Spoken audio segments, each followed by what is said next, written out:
Hello, नमस्कार साथियों। आप सभी का एक बार फिर से स्वागत है मेरे चैनल राज एकेडमी पर। तो आज के इस वीडियो लेक्चर में हम बात करेंगे कि दिल्ली विश्वविद्यालय एमए हिंदी साहित्य सेमेस्टर 3 में जो भी हमारे साथी हैं उनका प्रश्न पत्र 303 है, हिंदी के अन्य गद्य रूप। तो उसी में हमारा अशोक के फूल नाम से जो हजारी प्रसाद द्विवेदी जी का निबंध लगा हुआ है। तो आज इस वीडियो लेक्चर में हम इसी निबंध का, अशोक के फूल का मूल पाठ का अध्ययन करेंगे इस वीडियो लेक्चर में। अगर आपको इसका पीडीएफ चाहिए तो आप मेरे टेलीग्राम चैनल राधे एकेडमी से जुड़ जाइए, वहां पर आपको इसका पीडीएफ मिल जाएगा। आइए दोस्तों, हम देखते हैं।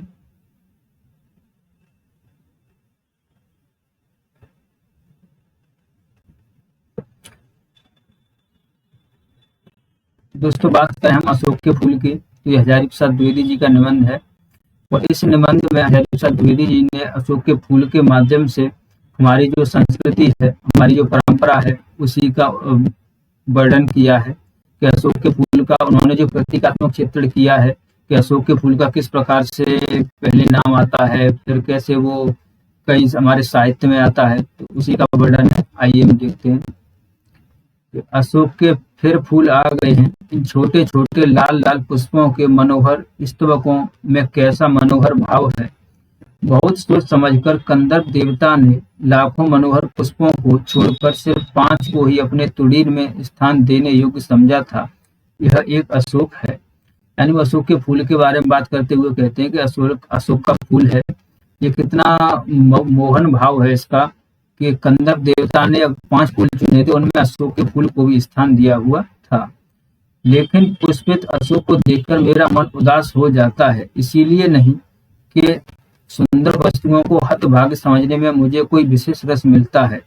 कुछ लोगों को मिलता है, वे बहुत दूरदर्शी होते हैं, जो भी सामने पड़ गया उसे जीवन के अंतिम मुहूर्त तक का हिसाब वे लगा लेते हैं। मेरी दृष्टि इतनी दूर तक नहीं जाती, फिर भी मेरा मन इस फूल को देखकर उदास हो जाता है। असली कारण तो मेरे अंतर्यामी ही जानते होंगे, कुछ थोड़ा सा मैं भी अनुमान कर सकता हूँ, बताता हूँ।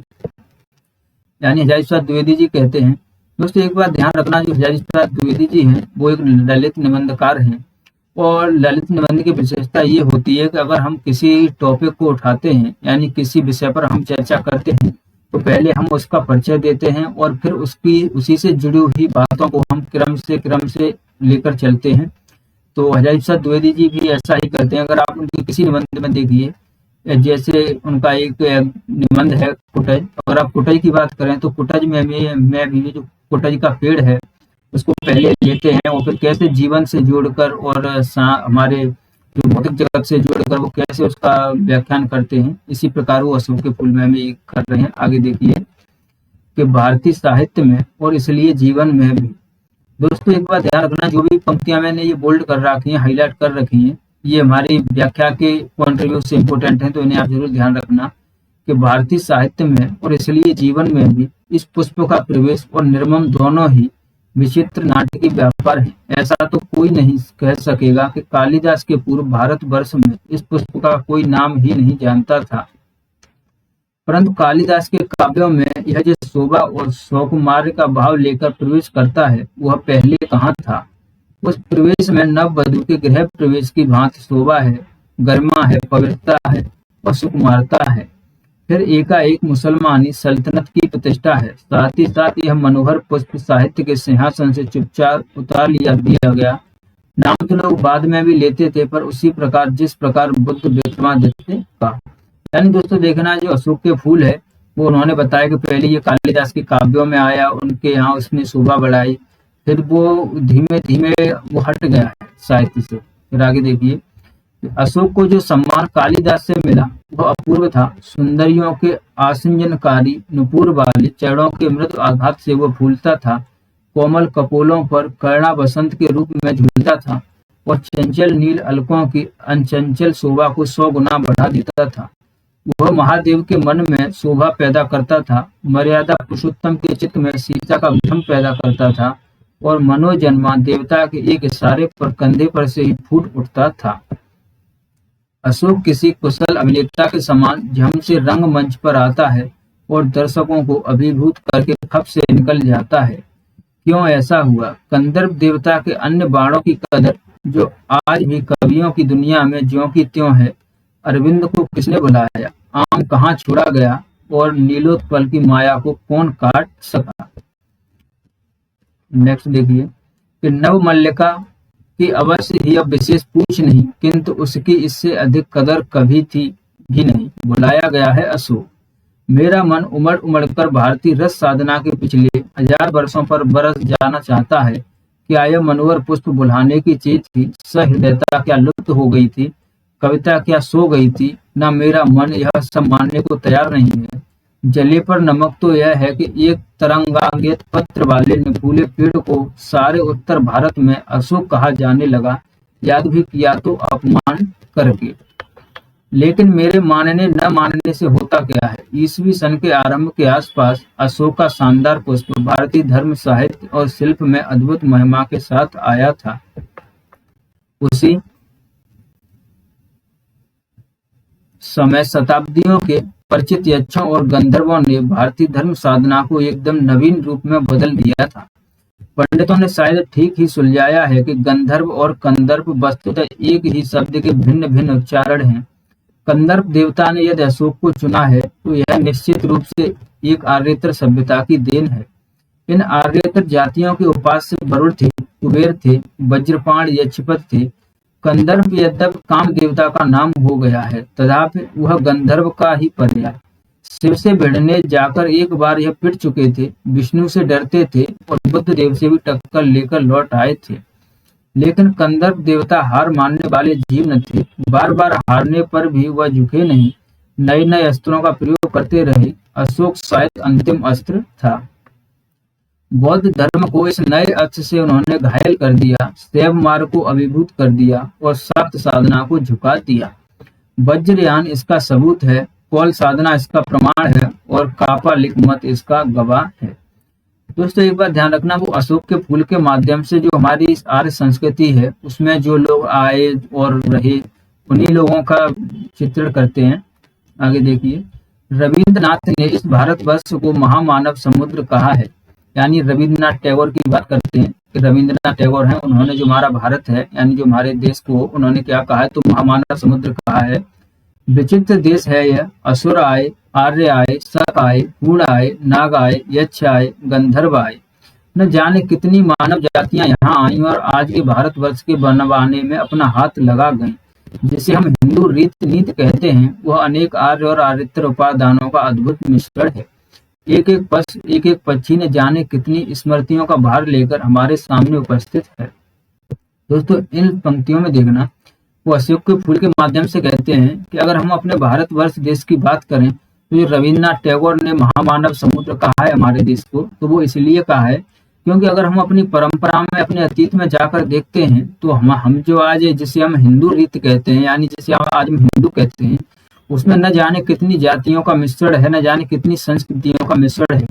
क्योंकि पहले इसी उसमें असुर आए, आर्य आए, शक आए, गूढ़ आए, जितने भी हमारे ऊपर आक्रमण हुए, उन्होंने हमारे यहाँ शासन किया, उनका आता हुआ तो हमारे यहाँ विवरण है, उसका इतिहास है, वो आए हैं, लेकिन उनके जाने का नहीं है। यानी फिर वो कहाँ गए। अगर हम आज अपने समाज में उन्हें स्वतंत्र देखें तो वो हमें दिखाई नहीं देते हैं। यानी जो हमारी हिंदू रीत है, यानी जो हमारा हिंदू है धर्म है, उसी में वो मिल गए हैं, उसी की वो बात करते हैं। अशोक की अपनी अपनी स्मृति परंपरा है, आम की भी है, बकुल की है, चंपे की भी है। सब क्या हमें मालूम है, जितना मालूम है उसी का अर्थ क्या स्पष्ट हो चुका है। न जाने किस बुरे मुहूर्त में मनोजन्मा देवता ने शिव पर बाण फेंका था, शरीर जलकर राख हो गया और वामन पुराण 1 अध्याय की गवाही पर हमें मालूम है कि उनका रत्नमय धनुष टूटकर खंड खंड हो धरती पर गिर गया। जहाँ मूर्ति वह स्थान रुक्ममणि से बना था, वह टूटकर धरती पर गिरा और चंपे का फूल बन गया। हीरे का बना हुआ जो नाह स्थान था, वह टूटकर गिरा और मौलश्री के मनोहर पुष्प में बदल गया। अच्छा ही हुआ इंद्रनील मणियों का बना हुआ कोट देश भी टूट गया और सुंदर पाटाल पुष्पों में परिवर्तित हो गया। यह भी बुरा नहीं हुआ। लेकिन सबसे सुंदर बात यह हुई कि चंद्रकांत मणियों का बना हुआ मध्य देश टूटकर चमेली बन गया और विद्रुम की बनी निम्नतर कोट बेला बन गई। स्वर्ग को जीतने वाला कठोर धनुष जो धरती पर गिरा तो कोमल फूलों में बदल गया। स्वर्गीय वस्तुएं धरती से मिले बिना मनोहर नहीं होती। परंतु मैं दूसरी बात सोच रहा हूँ, इस कथा का रहस्य क्या है? यह क्या पुराण काल की सुकुमार कल्पना है, या सचमुच ये फूल भारतीय संसार में गंधर्वों की देन है? एक निश्चित काल के पूर्व इन फूलों की चर्चा हमारे साहित्य में मिलती भी नहीं। सोम तो निश्चित रूप से गंधर्वों से खरीदा जाता था। ब्राह्मण ग्रंथों में यज्ञ की विधि में यह विधान सुरक्षित रह गया है। ये फूल क्या उन्हीं से मिले? कुछ बातें तो मेरी मस्तिष्क में बिना सोचे ही उपस्थित हो रही हैं। यक्षों और गंधर्वों के देवता कुबेर, सोम, अप्सराएं यद्यपि बाद के ब्राह्मण ग्रंथों में भी स्वीकृत हैं, तथापि पुराने साहित्य में आप देवता के रूप में ही मिलते हैं। बौद्ध साहित्य में तो बुद्ध देव को ये कई बार बाधा देते हुए बताए गए हैं। महाभारत में ऐसी अनेक कथाएं आती हैं जिनमें संतानार्थी स्त्रियां वृक्षों के अपदेवता यक्षों के पास संतान कामनी होकर जाया करती थीं।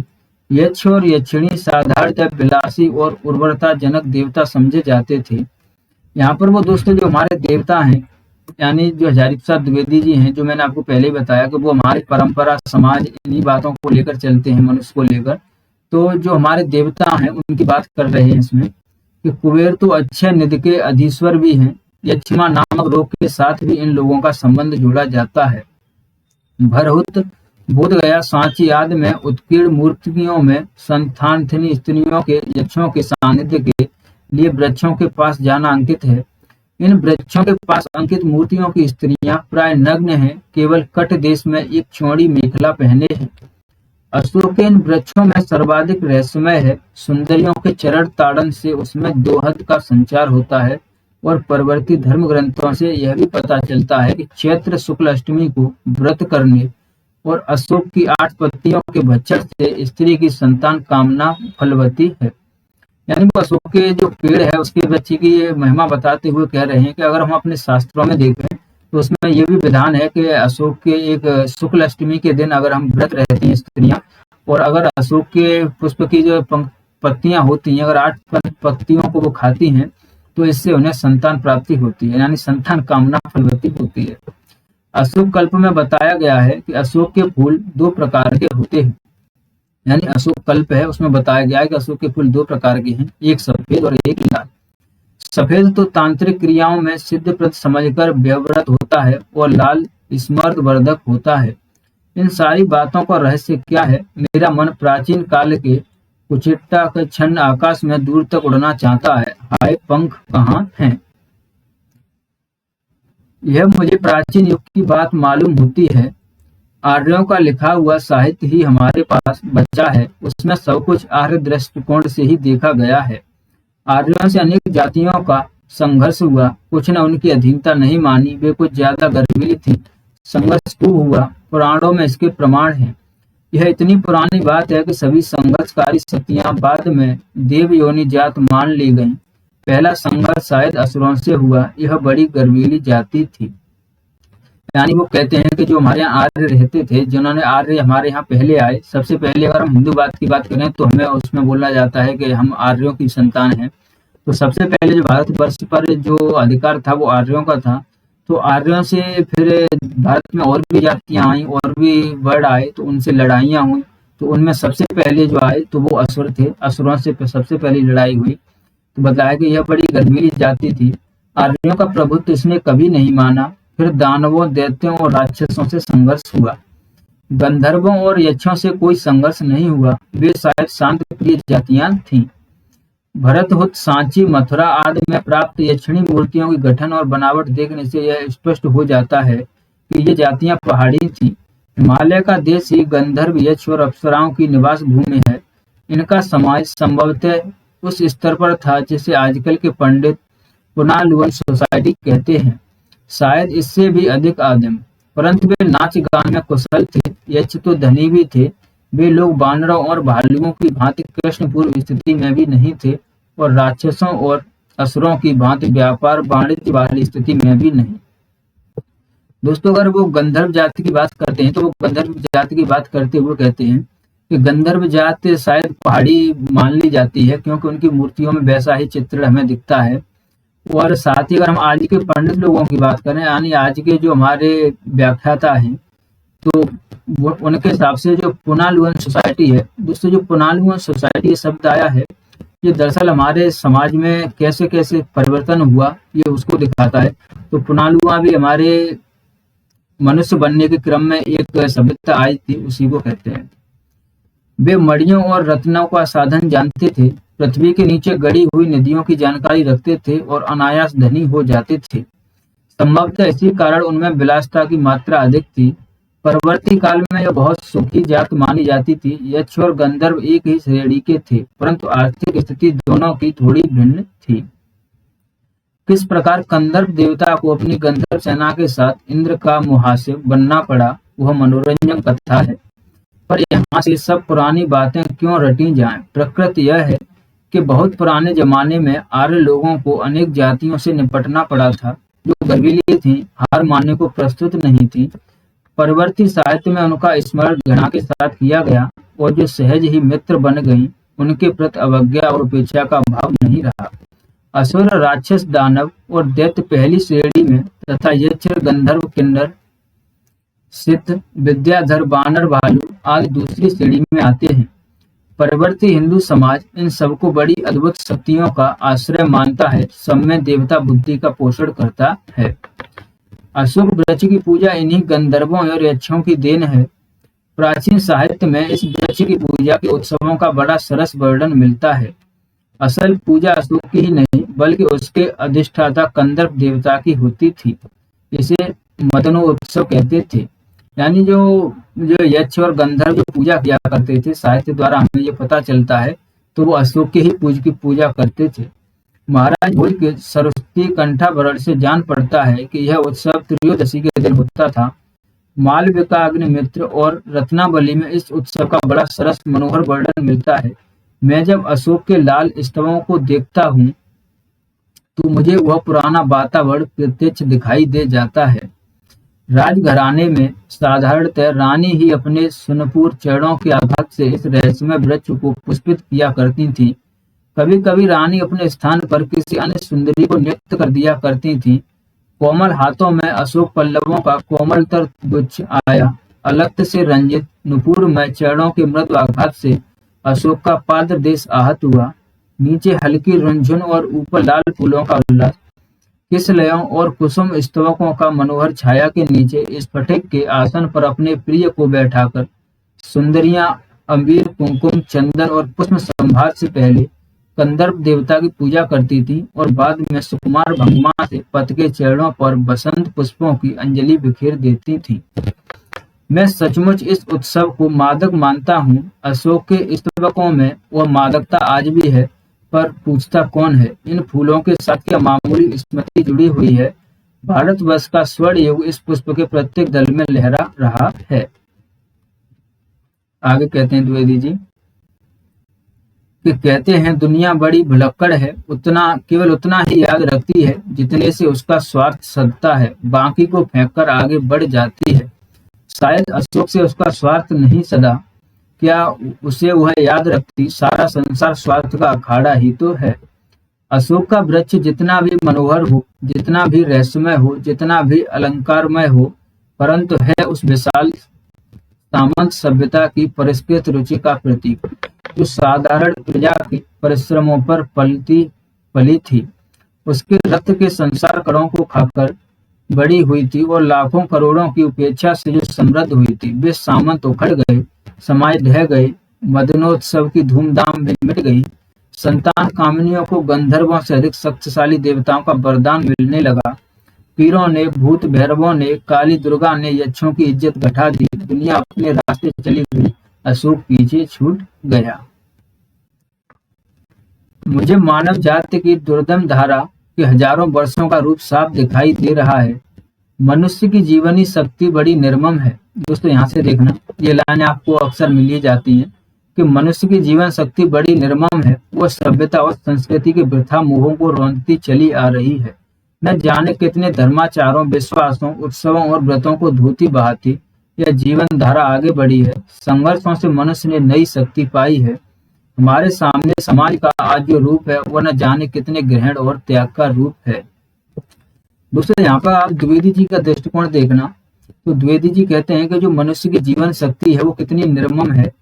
यानी जो हम जीवन शक्ति में साथ लेकर चल रहे हैं, उस अगर हम अपनी सभ्यता और संस्कृति की बात करें तो हम ऐसे कितने ही धर्माचार, विश्वास, उत्सव, व्रत अपने ऊपर लादे चले आ रहे हैं, जो हमें पुरातन से मिले हुए हैं, पिछली सभ्यता से या पिछली पीढ़ी से हमें मिले हुए हैं, उनको हम ऐसे ही ग्रहण करते चले आ रहे हैं और मनुष्य उन पर कोई सवाल जवाब नहीं करता, उन्हें सिर्फ आस्था की नजर से देखता है और अपनी संस्कृति को ऐसे ही बढ़ाते चल रहा है। देश और जाति की विशुद्ध संस्कृति केवल बाद की बात है, सब कुछ में मिलावट है, सब कुछ अवशुद्ध है, शुद्ध है केवल मनुष्य की दुर्दम जिजीविषा जीने की इच्छा।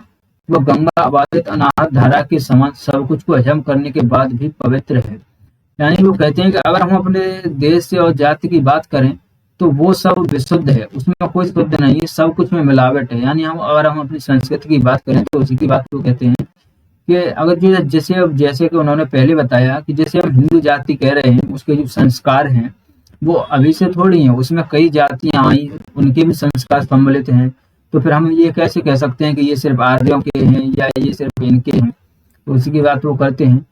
सभ्यता और संस्कृति का मोह क्षण भर बाधा उपस्थित करता है। धर्माचार का संस्कार थोड़ी देर तक इस धारा से टक्कर लेता है, पर इस दुर्दम धारा में सब कुछ बह जाते हैं। जितना कुछ इस जीवन शक्ति को समर्थ बनाता है, उतना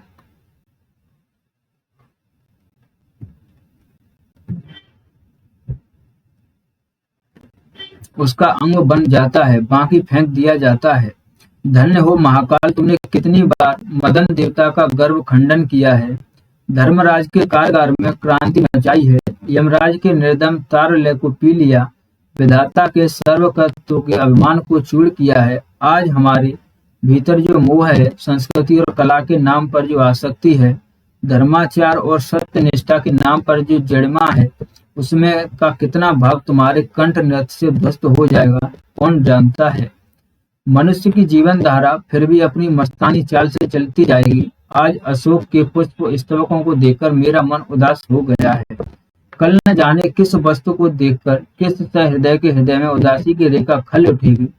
जिन बातों को मैं अत्यंत मूल्यवान समझ रहा हूँ और जिनके प्रचार के लिए चिल्ला चिल्लाकर गला सुखा रहा हूँ, उनमें कितनी जिएंगी और कितनी बह जाएंगी, कौन जानता है। मैं क्या शोक से उदास हुआ हूँ। माया काटे कटती नहीं, उस युग के साहित्य और शिल्प मन को मसते रहे हैं, अशोक के फूल को नहीं, किसले भी हृदय को कुरेद रहे हैं। कालिदास जैसे महाकल्प कवि ने अशोक के पुष्प को ही नहीं, किसलियों को भी मद मत करने वाला बताया था। अवश्य ही शर्त यह थी कि वह दयता प्रिया के कानों में झूम रहा हो। किसले प्रस्थगोपिन विलासिनी मध्यता दयता श्रवणावृते, परंतु शाखाओं में लंबित वायु ललित किसलियों में भी मादकता है। मेरी नस नस से आज करुण उल्लास की झंझा उत्पन्न हो रही है, मैं सचमुच उदास हूँ। आज जिसे हम बहुमूल्य संस्कृति मान रहे हैं, वह क्या ऐसी ही बनी रहेगी। सम्राटों सामंतों ने जिस आचार निष्ठा को इतना मोहक और मादक रूप दिया था, वह लुप्त हो गई। धर्माचारों ने जिस ज्ञान और वैराग्य को इतना महार्ग समझा था, वो लुप्त हो गया। मध्य युग के मुसलमान रईसों के अनुकरण पर जो रस रास उमड़ी थी, वो बाष्प की भांति उड़ गई। क्या वो मध्य युग के कंकाल में लिखा हुआ व्यावसायिक युग का कमल ऐसा ही बना रहेगा। महाकाल के प्रत्येक पदाघात में धरती धसेगी, उसके कंठ नृत्य की प्रत्येक चारिका कुछ न कुछ लपेट कर ले जाएगी। सब बदलेगा, सब विकृत होगा, सब नवीन बनेगा।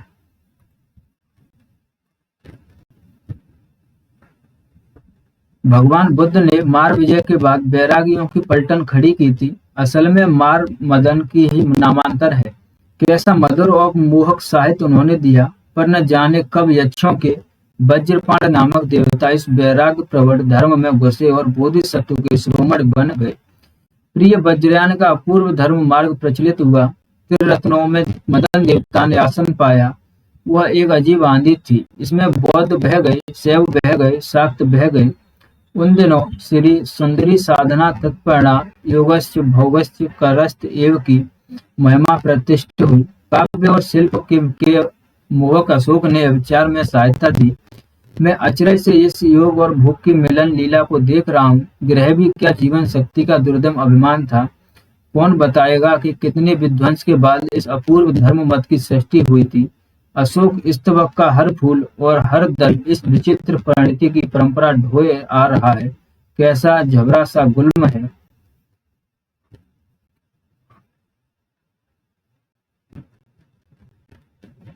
मगर उदास होना भी बेकार है। अशोक आज भी उसी मौज में है जिसमें आज से 2000 वर्ष पहले था। कहीं भी तो कुछ नहीं बिगड़ा है, कुछ भी तो नहीं बदला है। बदली है मनुष्य की मनोवृत्ति। यदि बदले बिना वह आगे बढ़ सकती तो शायद वह भी नहीं बदलती, और यदि वह न बदलती व्यावसायिक संघर्ष आरंभ हो जाता, मशीन का रथ घर घर चल पड़ता, विज्ञान का साबिक धावन चल निकलता तो बड़ा बुरा होता। हम पिस जाते। अच्छा ही हुआ जो वह बदल गई। पूरी कहाँ बदली है, पर बदल तो रही है। अशोक के फूल तो उसी मस्ती में हंस रहा है। पुराने चित्त से इसको देखने वाला उदास होता है। वह अपने पंडित समझता है। पंडिताई भी एक बोझ है, जितनी ही भारी होती है उतनी ही तेजी से डुबाती है। जब वह जीवन का अंग बन जाती है तो सहज हो जाती है, तब वह बोझ नहीं रहती। वह उस अवस्था में उदास भी नहीं करती। कहाँ अशोक का कुछ भी तो नहीं बिगड़ा। कितनी मस्ती में झूम रहा है। कालिदास इसका रस चूस चुके थे। अपने ढंग से मैं भी ले सकता हूँ अपने ढंग से। उदास होना बेकार है। दोस्तों, यहीं पर हमारा निबंध खत्म होता है। तो इस अशोक के फूल के निबंध के माध्यम से हमने देखा कि द्विवेदी जी इसमें मोस्टली 2-3 बातों पर चर्चा करते हैं। पहले तो वो हमारी सभ्यता और संस्कृति पर बात करते हैं कि किस प्रकार अशोक के फूल की महिमा हमारी संस्कृति और हमारे साहित्य में रही है। उसके बाद जो हमारी संस्कृति में जो जातियां आई हैं, जिसमें आर्य आए, यक्ष आए, हूण आए, उनकी बात करते हैं, और उनसे जो मिश्रित संस्कृति बनती है उसकी बात करते हैं। फिर बाद में उन्होंने बौद्ध धर्म का भी इसमें चर्चा की है, तो वो भी हमने देखी। और अब मिलते हैं दोस्तों हम नेक्स्ट वीडियो में। उस वीडियो लेक्चर में हम बात करेंगे इससे जुड़े हुए तथ्यों की बात, और साथ ही जो हमारा पीवाई की क्वेश्चन आया है साथ में हम उसकी बात करेंगे। तो मिलते हैं अब हम नेक्स्ट वीडियो में। धन्यवाद दोस्तों।